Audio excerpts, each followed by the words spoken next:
Get advanced statistics from everybody in the server using R6 Tracker.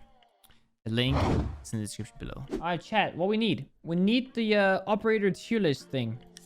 Do we start from the top or do we start from the... I think we start from the bottom. That's the easiest, okay? Useless. So, first of all, disclaimer. It's very, very difficult and very situational to make these operator tier lists. It depends on the map, the operator bans. Like, if Thatcher's ban kite is insane, but if Thatcher's open kite is kind of average. So that's why we have a situational. The situational is going to have a lot of rules and situations involved. And we also have, in my experience, as a Pro League player and high elo rank player, I'm not gonna put Blitz on OP because I'm not stuck in silver and I'm like, oh, nerf Blitz, he's kind of strong, you know, because my aim sucks. No, Blitz is pretty much useless these days, okay? That's just disclaimer. You might see it differently and for good reason. We could just go through each operator and just do it that way. Okay, easy. Ace, OP.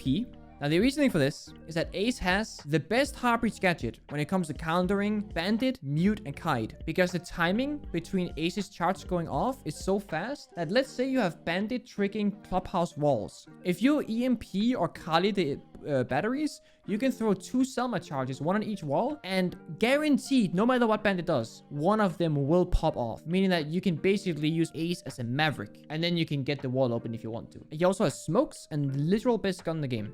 Alibi, I'm gonna put this on useless from a ranked perspective. However, in Pro League, she would qualify as situational because she has a secondary shotgun and she has a shield. And she has impacts as her secondary, meaning that she's very versatile and very dynamic. But I don't see any reason as to why you would ever pick her in ranked or any kind of gameplay presence, really. I would rather pick Frost, and that's the point here. Frost is situational. We play her in Pro League ourselves. You see me play it on Clubhouse. We play for Gym Bomb side, where you have the 3 Frost traps on both or all 3 windows to sight. You have a secondary shotgun nowadays, and you get a shield. Crazy value. 1.5 is in your primary. Everything is good in the world. Amara, we're gonna put on useless unless you're rushing. Ashe is always good. These are pretty self-explanatory. Amara is like ridiculously low value. Even if you get into the building, you're not going to achieve anything most likely. And you can do what you do with Amara with any other operator. Unless you want to go really, really fast. Okay? Ashe, you can always pick her. She has 3 Ashe breaches, good weapon, etc. And it's why her presence in the game is so high and always has been. And it'll always stay that way, I think. Ashe is not overpowered. Do not get confused. But she is very strong. And she's always strong, no matter what meta we're playing in. Bandit, I'm going to put him on useless. And you're going to yell at me. And I'm going to tell you that Bandit used to be the butter to the bread. You play consulate basement defense, you bring a Bandit.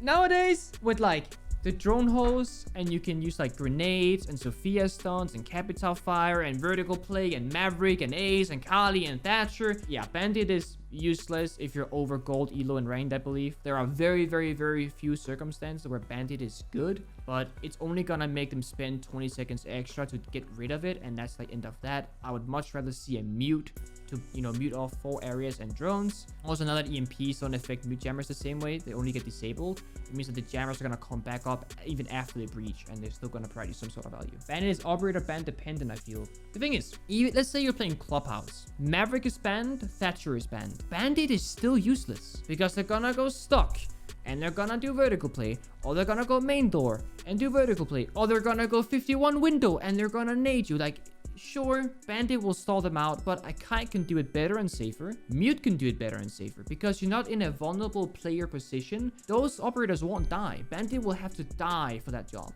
Mute can trick, sure, but Mute also just uses 1 out of 4 jammers. Kite is a better Bandit on every single situation, for sure. Clubhouse Church is the only bomb site where Bandit is good, but Bandit against Ace is useless, and Bandit against Maverick is useless. So what people do these days for Church, Basement, Clubhouse is they play impacts. So people play impact grenades, and they impact over the church wall to deny the walls. Because Bandit is no longer reliable. You can also just do a Thermite on one side and Hibana on the other side, because there's 3 walls, and the Bandit cannot get both. Or Hibana left, Ace right, Hibana left. As long as you have 2 Heartbreach options on a triple wall, Bandit cannot trick all 3. So we can put Bandit on situational, but I would rarely say, if anything, that Bandit is actually useful. If anything, it just creates like another layer that the attackers have to go through, but it's not much of a difficulty on most maps. He's basically in between situational and useless. I'll leave him as situational, but I personally think he's rather useless. Okay, Blackbeard, overpowered, very easy. Once you touch a game, can't get headshot. Fucking bullshit. Blitz, useless. They changed the guard break animation. When you get impacted, see forward, Ella trapped. You expose your entire body, you die, you're sad.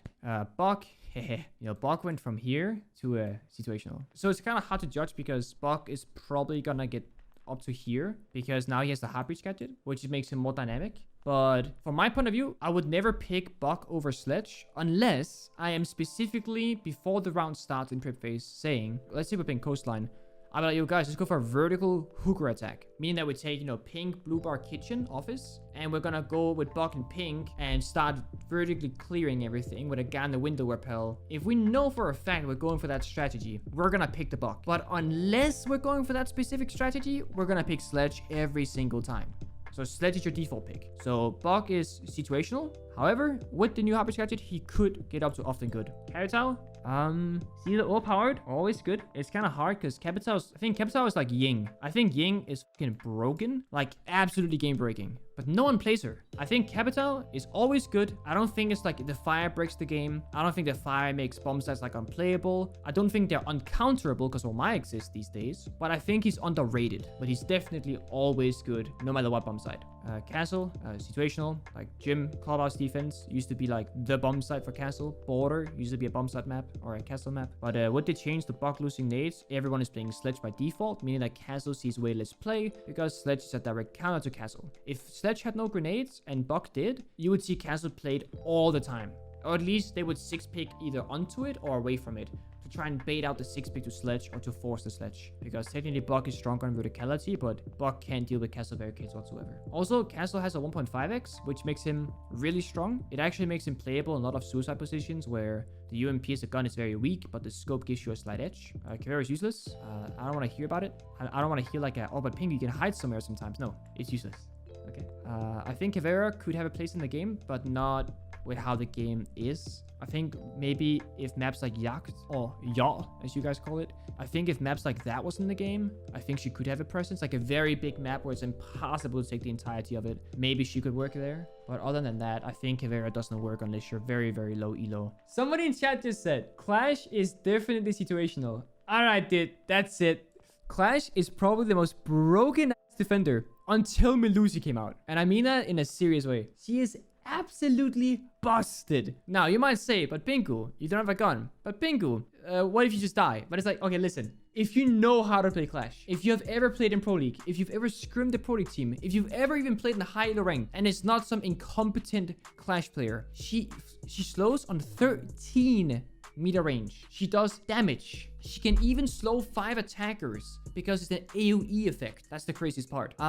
She only has very few counters, 1 being Zofia stuns, 2 being Kali primary, and 3, a mixture of like Capital Fire, Nomad is really tricky to get off. And the issue with Clash is that there's only like 4 guns behind her. And let's say you're in a 2v1 or a 2v2 against a Clash and a gun. It feels so bad because you're basically Melusi the entire fight and you're taking damage. If they either remove the damage or if they remove the slow from Clash, making it more like a Monty kind of operator, like an information gatherer, kind of like a, you know, like a Valkyrie, like a Mossy, like you see information, you communicate it. I think Clash would be very, very balanced. Probably in a situational, often good situation. But with her doing damage and slowing in at 13 meters, it busted. It's a walking fucking Banshee, which is Melusi's gadget. Doc, I mean, he is situational. Like, let's say that you have 3 teammates that are injured. Doc is like the best operator in the game, right? 3 guys are stimmed up.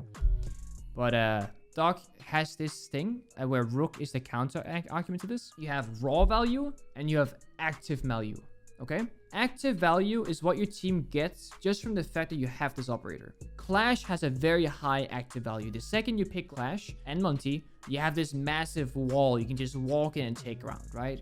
If you pick Doc, you could get good value out of your gadget. You could get 0 value out of your gadget because your teammates got headshotted or you got headshotted. By picking Rook, you get crazy high raw value. If you pick Jaeger or Mute, you get crazy high raw value. If you pick any defender with a shield, you get crazy high value because the shields are gonna be there even if the operator dies. Doc's raw value is 0 to none or slim to none, and his active value makes him situational, not even often good. He doesn't even have the 2x, so he has the 1.5x. So Dokkaebi, situational, right? Actually, this is gonna be tricky because people like Aces from Rogue or Biologic from Oxygen, they could play Dokkaebi pretty much every single round in Pro League, and we would ban it. Like, we actually banned Dokkaebi against TSM at Raleigh Major, and we've banned Dokkaebi against Rogue in scrims because we know Aces is going to be annoying on it. It requires you to be really good Dokkaebi player. And now that she has nates again, she's definitely good. You can even put her in always good, but I think she's so hard to play at a very high level that I wouldn't dare bring her this far up. If you're Aces, if you're Biologic, she's always good. You can play her every single round. No one's gonna complain. But let's say you're like an average Dokkaebi player, I wouldn't put it that far.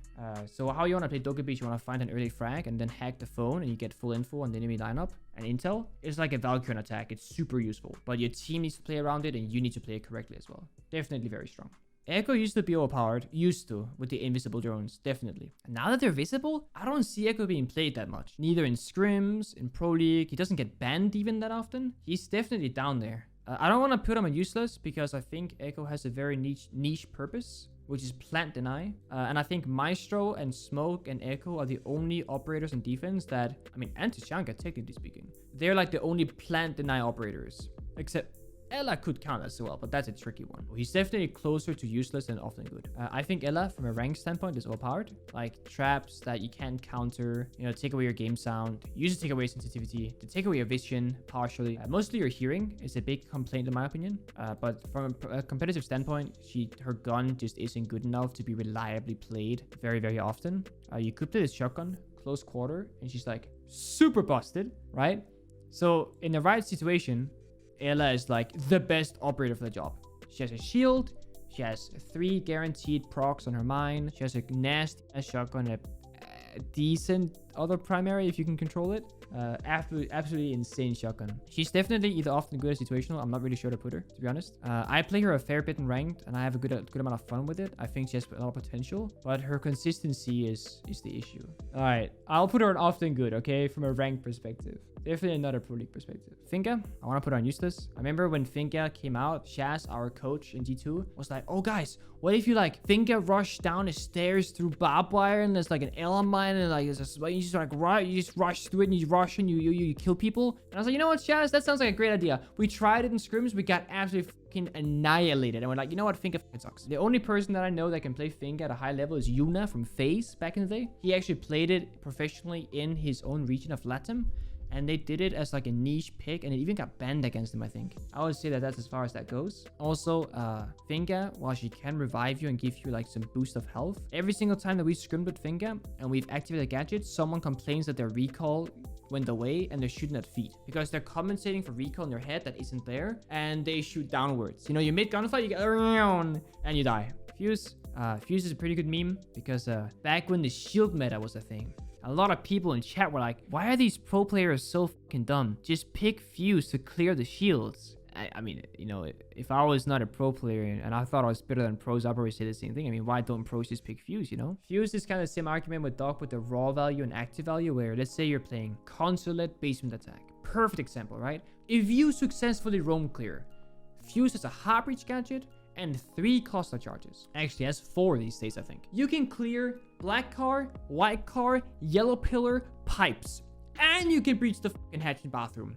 Crazy value, right? But, and this is where the active value comes in, Fuse is useless unless you get the roam clear. So you can pick Fuse and bet on the fact that you are successfully roam clearing because you have confidence in your team. But if you fail to roam clear in the first place, and every team in Pro League roams because you can't just turtle, right? Fuse doesn't help you in any way to get rid of that roam clear. In fact, he's at 1 speed, which means he's slow. By the time that you're in like lobby, he's gonna be on admin repel still because he's, you know, in spawn stock. He does have an AK-12, but it's not enough to make him good. If AK-12 was enough, before Ace got the AK-12, no one played Fuse.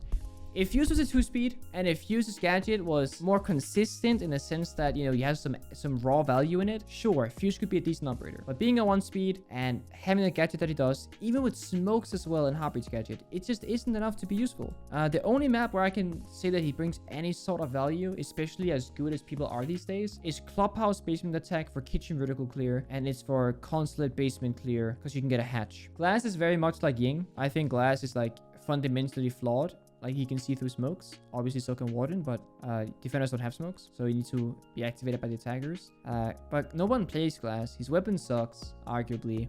He's great on plane. Can shoot through the windows, right? But you have smokes, so you can see through them. Gadget is really strong in theory, but in reality, Glass just isn't a thing. You would need to play at least... I mean, actually, now now that Ace is out, right? If you play Ace Glass, you have 4 smokes. You can do a lot of damage with 4 smokes. No one's playing Glass. Put him in a useless? I'm not gonna put him in useless, dude. I'm slapping him in situational. I believe there's a space for him. If you play Ace, if you play Glass, and you play either a 3rd smoke operator or just like utility clear, I think you can do a lot of damage with Glass. A lot of damage. He's hard to play. I think that's the biggest takeaway.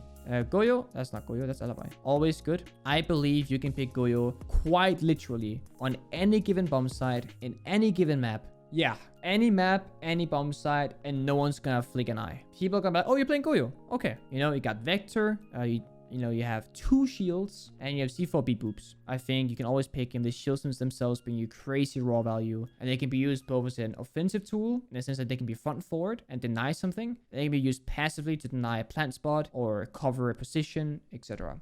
You just need to play around the fact that if the shield blows up, that you don't get toasted. Gridlock. If you're Navi, back near Tokonami era with Nello, she would be overpowered because Gridlock, her gadget basically cancels out the sound of you planting, meaning that you can just use a Gridlock and hold F, and if they don't peek or have info, the bomb will go down. However, Nello's not Navi anymore, so she isn't played, and Gridlock is a 1 speed, her gun is pretty average, and she came out with Outback, so she goes down 1 more because of that. Yeah, she's down here. Maybe if Outback wasn't the map she came out with, she could be up here, but unfortunately the map is judged on this one because we don't like that at all. Her weapon is actually fine. There's not an issue with her weapon, but it's just not worth the effort. She doesn't bring you anything. Like, again, Nomad does the same thing as Gridlock. They're both flank watch. She's a 1 speed. If she was a 2-2, I could argue for her to be situational, but to be honest, no one plays her in Pro League. No one plays her in Ranked, and I don't truly believe that even if she was a 3 speed and she had the same gun, I still don't think she'd be played a whole lot because her gadget just seems very underwhelming. I don't think anyone actually trusts her Gridlock gadget to cover any flank of sorts. She has smokes. That's about as good as it gets. That's about it. I would much rather play almost any other operator over her. Hibana is well-powered. With the rework, she used to be always good, and then with the rework, she's overpowered. Being able to use 2 pellets and just bait out impact tricks, and you can open up so many lines of sight. You can open up so many hedges with the 4 hedge trick, with the 4 hedge, like, weapon choice. You're so dynamic. You're so versatile. Hibana can do everything. Like, and I mean that in a serious manner. She can do anything. Has a good weapon, good secondary weapon, flashbangs. Probably the most universal operator in the game, pretty much. Ayana, probably situational. Actually, the only issue with Ayana is that you gotta sacrifice either IQ or another soft breach to play her. Or Thatcher. Thatcher's not banned. She's often played on Coastline in pro play, but I think that's like the only, maybe Cafe for some teams actually I've seen as well. But besides frags, she just doesn't bring a whole lot because her gadget's so underwhelming. We're gonna have a lot of situational operators here, boys, I'm not gonna lie. I know that when people think about it, you know, you're gonna have her running with a clone and a teammate behind her. It just doesn't work that way ever. You know, people know it's a clone like 90% of the time or 80% of the time, and it dies in 1 bullet. It doesn't do a whole lot, and no one's really playing this like entry fragging heavy meta right now, because the game just came from a utility meta, and the current way that maps play out is very strat heavy and pretty obvious. With Aruni coming out, if Aruni becomes a massive meta operator, she's probably gonna be often good. Let's say Aruni gets played on half the maps, half the rounds. You can probably steal out of Ayana. Yes, true. But if she doesn't get played, then Ayana doesn't change, right? IQ is always good. It's the reason why she lost frag grenades, and she's not necessarily good because her gadget is like super overpowered strong.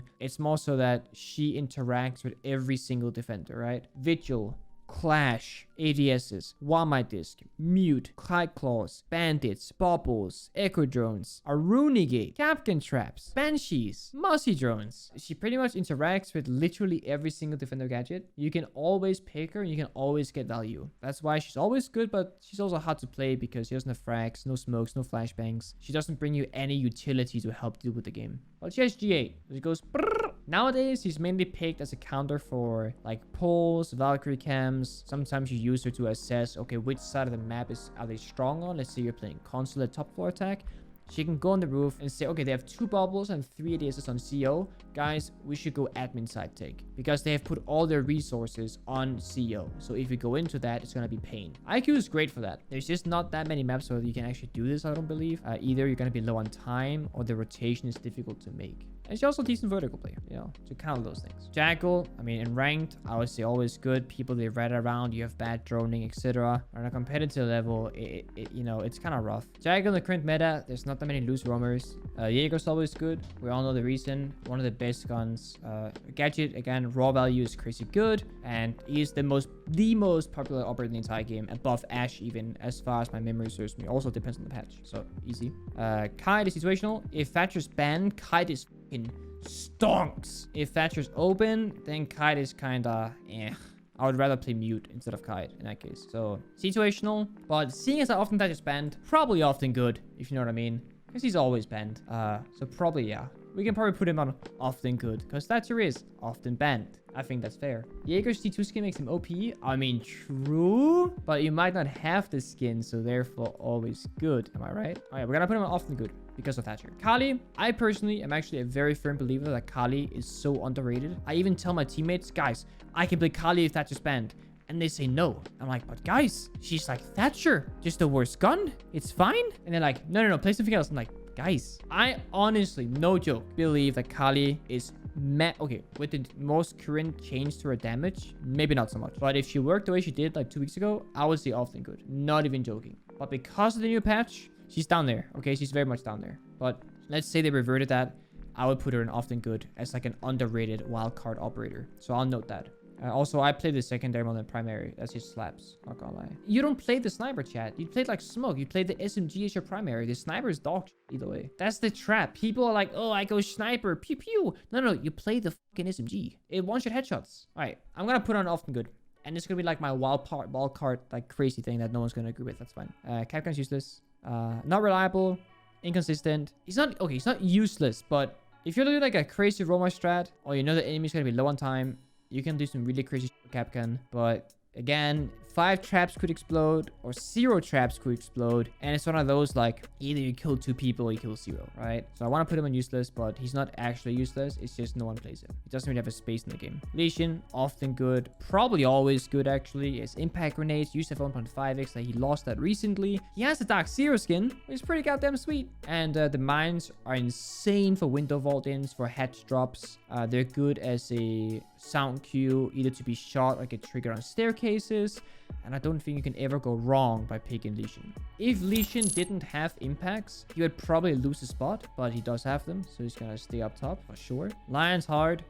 Going by the words of Uno, Lion is useless. Just move. It doesn't matter. So based off Uno's logic, Lion is by definition useless. And I think if you're a very, very good synergy team, you can actually use Lion at a very high level to do some really good executes. Because a lot of people don't want to move. Unless you're Vigil, because Vigil's gadget does counter it. So if they play Lion, you should play Vigil. But besides the point. I do believe that a lot of operators, a lot of pro players, they stop moving almost out of like a fear of like PTSD from the previous Lion. I don't know. Also, Lion Jackal's kind of but that's a different story. I think Lion's kind of like in his own category where it's like could be good but isn't. So yeah, based off the true words of Uno, I'm gonna put him on useless. Maestro is overpowered. I generally believe this. I think an impenetrable gadget that can only be killed by explosives can spot yellow ping, can sap, can plant deny, can kill drones, can see through smoke. And to add on top of this, they changed the explosive radius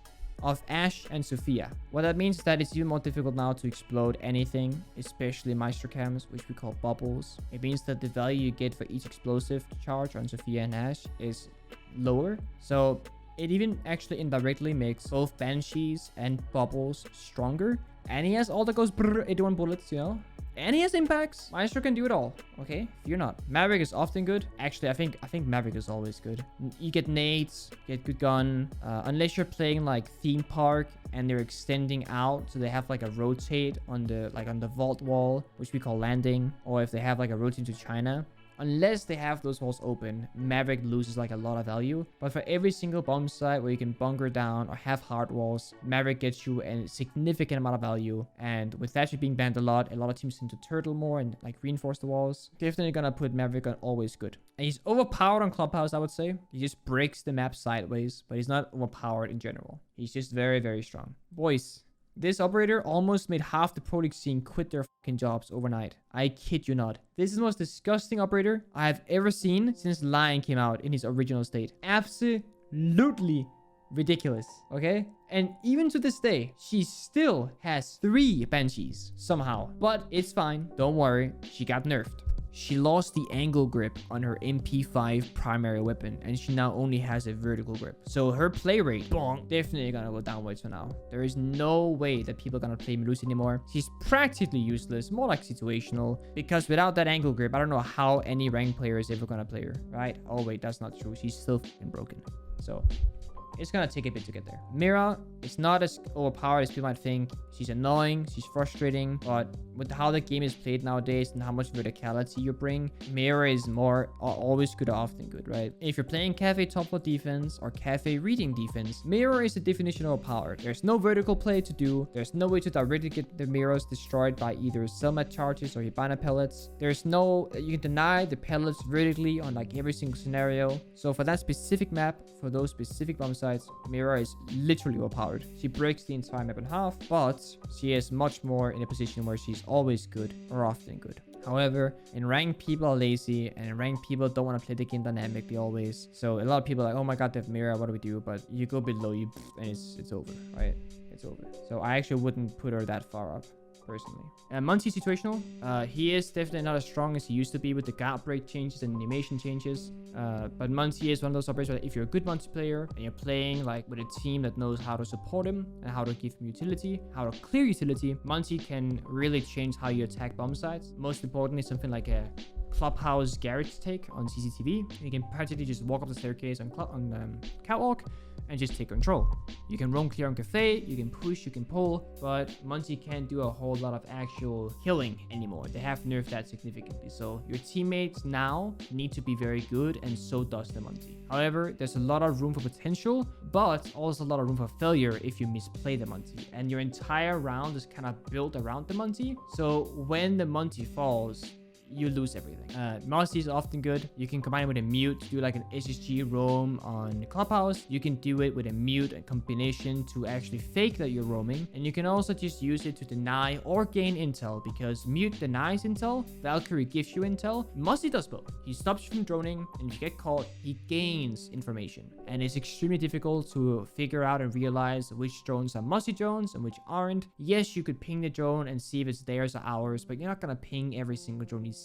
And in the heat of the moment, stuff goes crazy, and very, very often do people have Mossy Jones literally running at the feet of attackers, and they have no idea. He's very, very good, but he did lose the secondary shotgun. He does not have impacts. He does not have a shield. He's not always pickable, because it means you gotta sacrifice something else to play him. And in the current meta, and the previous meta, and even the meta before that, since he lost his shotgun, he lost the spot as always good to often good. Had he had a secondary shotgun, he would be always good. And that brings us to mute, which is like, mute is literally always good, but if Thatcher is open, he does lose a bunch of value as a wall denier. But if Thatcher is open, you will still play, let's say, Bandit or Kite, or maybe you don't play either, and you will actually adapt the mute into using his jammers for drone deny, because that's where mute is super flexible. On Consulate, on Oregon, you can mute the first floor from basement, because the mute vertical range reaches that far. And you can actually mute off like meeting from basement on Oregon. You can mute off lobby Alpha Zulu from basement on Consulate. And you can assist the roam game with jammers in basement that are impossible to clear for attackers. So that's interesting. And he's quite dynamic. He has shotgun, primary, SMG11 secondary, C4, and bulletproof. So very flexible operator. Nøkk is useless. He's a spooky bitch. And only once in my life have I played against the Nøkk and hated my life, and it was against Rogue. It was against Aces. It was like a 2v2, me and Goga. We're playing Coastline, and Aces he won a round with Nøkk. Basically, we got wrecked. Nøkk is basically useless though besides that. With barbed wire, with Melusi Banshees, with Ella traps, with, you know, there's so many things that mess her up unintentionally that it's so unreliable to actually play her. And her weapon is below average for an attacker, so like her gun barely stands up against a defender guns. So Nomad for me is like, if you play like an aggressive team, say you play Navi in Pro League, we're like, yeah, Nomad's kind of nice because Joe's kind of an aggressive player, you know? But for G2, I don't think we play Nomad that much. much. I don't think we rely on her that much. I know some teams, they heavily favor her. She's definitely in the often or always good, but something to note. Nomad is currently broken in the sense that her air jabs don't work. I don't want to say if they don't work correctly, because I guess they do.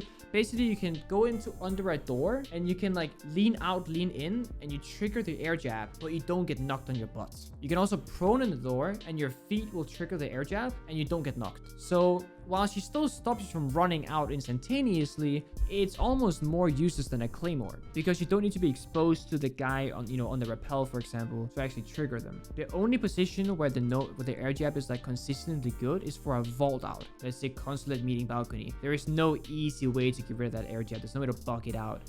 That one is deadly. They don't work reliably, so she's often good. Oryx we spoke about already.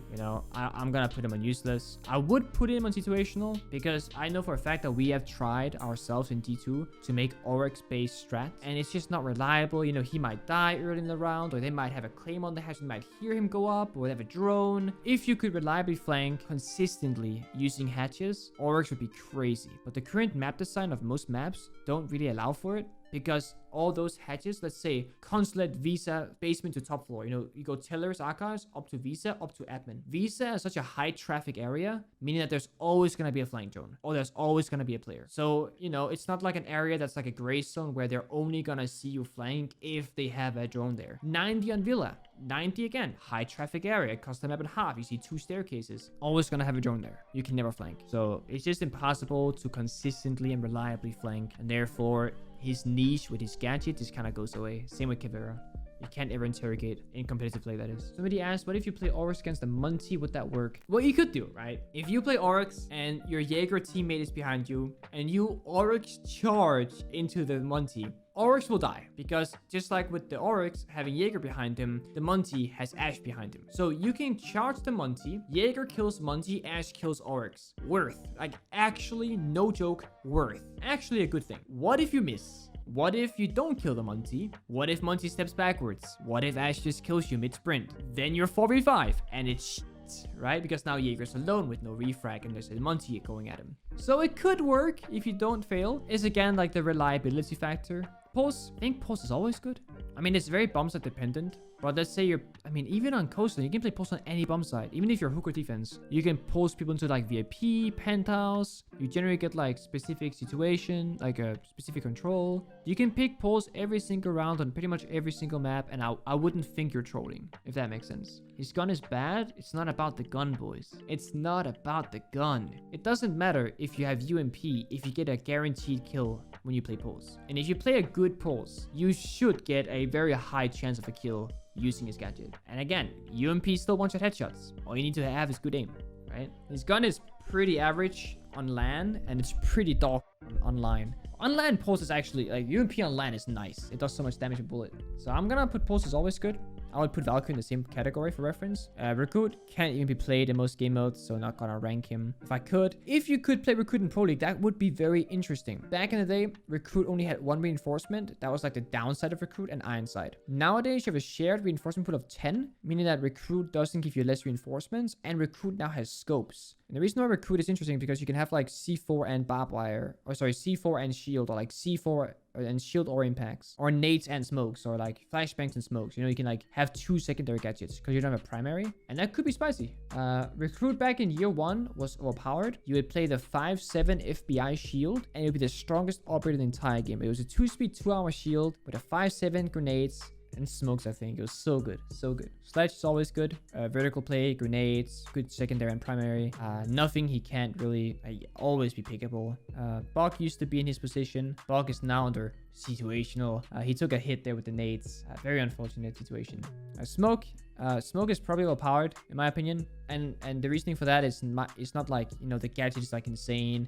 Like SMG11 is insane, but I think Smoke has like too many things. He has the best bomb deny in the entire game, the best visual deny in the entire game on defense. He has shield and shotgun and SMG11, 2-speed 2 armor. Literally has every tool in the game and more. Had you taken away the shield from Smoke, you would have to play Smoke for the gadget, and you have to pick a shield for him to play behind. But Smoke is kind of like an does it all operator.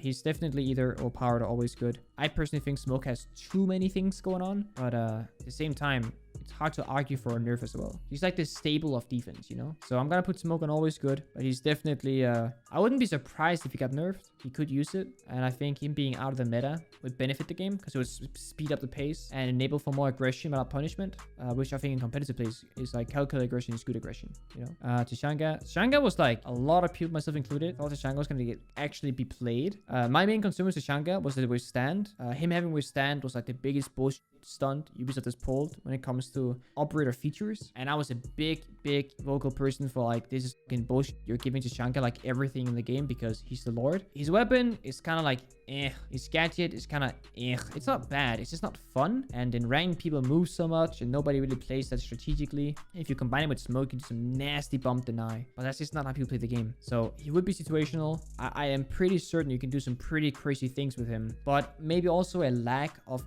custom support. Let's say we could destroy any wall, have infinite, you know, candelas or fire charges, and we can track the trajectory like in CSGO. I am sure that some bored pro player would figure out the craziest pre-aligned Tashanga grenades, but we don't have those tools. So what gives, you know? Thatcher's always good. You can always pick him, unless he's banned, which he always is. He's not overpowered anymore, but he's definitely just like he makes life easy, you know? Oh, they got something on the wall? EMP. Oh, they got ADS? EMP. You don't got to deal with lining it up. There's a big range, you know. There's a very big room for failure when it comes to Thatcher. He gets the job done very happily. So, always good.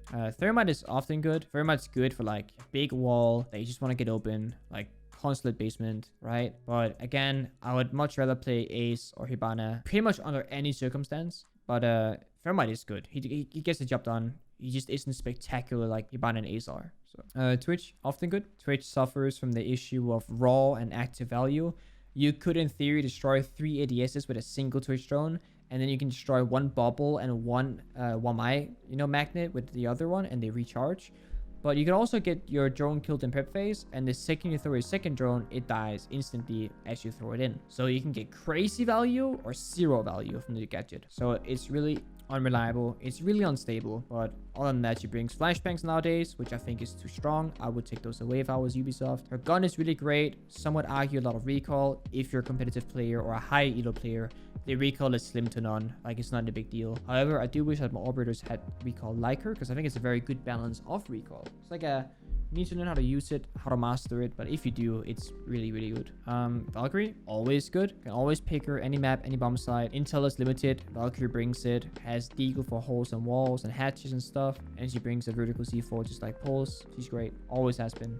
Vigil, often good. It plays the same purpose of like Muzzy, where you can like roam with it, you can like fake roam with it, but in theory, Vigil doesn't bring anything to like the greater picture of the team, unless you're specifically going for a roam strat or a strat where you want to disorganize the opponent. But that's why he's not always good, right? Because if you don't go for those kind of strategies, it's because if you go for a plant deny or a turtle defense, then Vigil is kind of poop, because they know you're not roaming because you're all on side, right? And you got the orbiters for that. Wamai is always good. He works the same way as Jaeger. Let's say Jaeger is banned.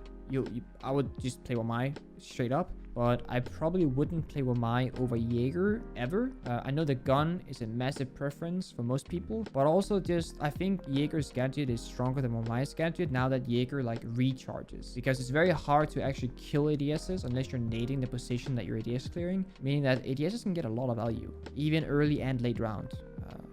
And also Wamai is just, for some reason, he's not as fun. I don't know if it's like the gadget because it's the only difference, or the weapon rather, but Wamai impacts, yeah, oh, good point. He has impacts too. So if you want to have like the benefit of Jaeger, but with impacts, you could just put in Wamai instead and you get both. I think that's kind of underrated. Like nowadays, I know a lot of pro teams, they will just pick impacts on Valkyrie and sacrifice the C4 instead of picking like Wamai instead of Jaeger, but either or works, right? Warden, situational. If they play glass, if they play smokes. With Ace, Warden gets a little bit more raw value, but it's not that often that the smokes are used in a way that enables Warden that effectively. Warden does have a shield, which gives him even more dynamic gameplay potential. I know Uno has played Warden a few times in Pro League, so it has happened, but yeah.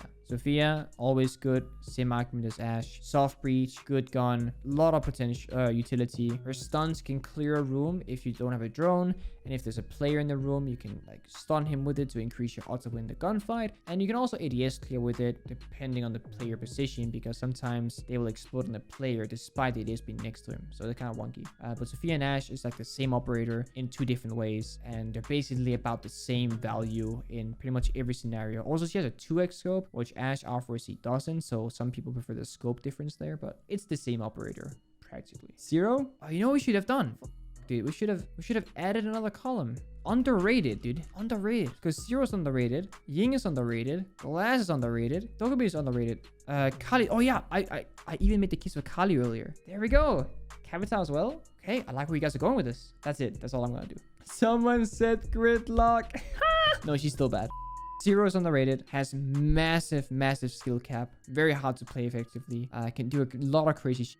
Ying, massively underrated. She can blind everyone, even like on a different server. It's ridiculous, right? And she has smokes. Glass, you know the story. Dokkaebi, very high skill operator to play with the weapons and the gadget, and the team has to play around the passive of a gadget with hacking the phones. Kali, that's a replacement. Gun different playstyle. And Capital, very strong, but never played, never banned. Very weird. I'm gonna put Rook on useless too, by the way.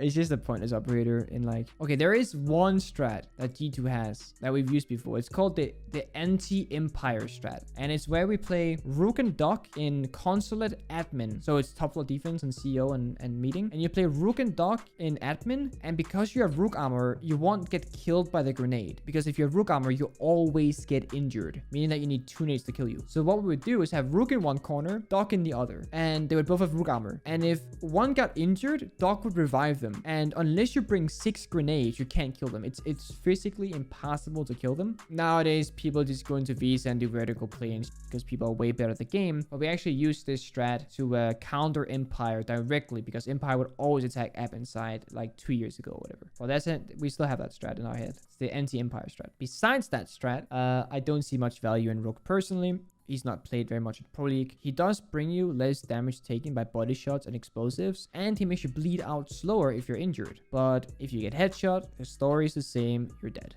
right? You're done for. And then there's Aruni, and I don't know where to put her. I generally I have barely played her. I haven't played much against her, and she's banned in competitive play until in a few months, because there's a 3 months gap before they get introduced into Pro League. Now, if I had to guess, based off my ranked experience, I would put her in either underrated or always good, which is kind of crazy because they're like the complete opposite pretty much, right? Either you're always good or you're underrated. Like, sure, she could be useless, but we all know she's not. She's either another Jaeger or Mai, you know, that costs utility, because you use like a flashbang or a drone. So she's like a mossy mute Jaeger or Mai in one operator. But is she actually good? I don't know. I really don't know. She could be super broken in theory, and situationally I think she is. But is she reliably strong across different bomb sets and maps? I actually don't know. But she's either gonna be an always good, often good, or underrated. She's not situational. She's not useless. I don't think she's overpowered. Just wait until someone is gonna play like IQ with no drones, and they have 30 health or less. And every single entry point into the building that's like close has an Aruni gate. And it's 1v1. Aruni's 1 health, hiding in a corner, scared shitless. If that happens, I know for a fact that everybody will lose their fucking mind and call Aruni like overpowered as if that happens. Now, the biggest question mark people gave me is gridlock. It's like good gun, smokes, but it's like Jeshanga meme tier. All right, we'll get meme tier. There you go.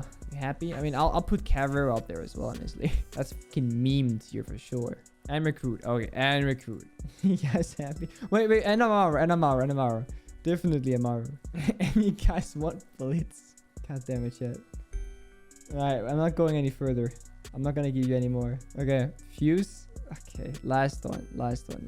Okay, and Oryx, because you can run down people. That's kind of funny. Where's Fuse? There we go. Now we're good. Okay, meme tier is Tashanga, old Tashanga. Very recruit, Amara, Blitz, Oryx, and Fuse.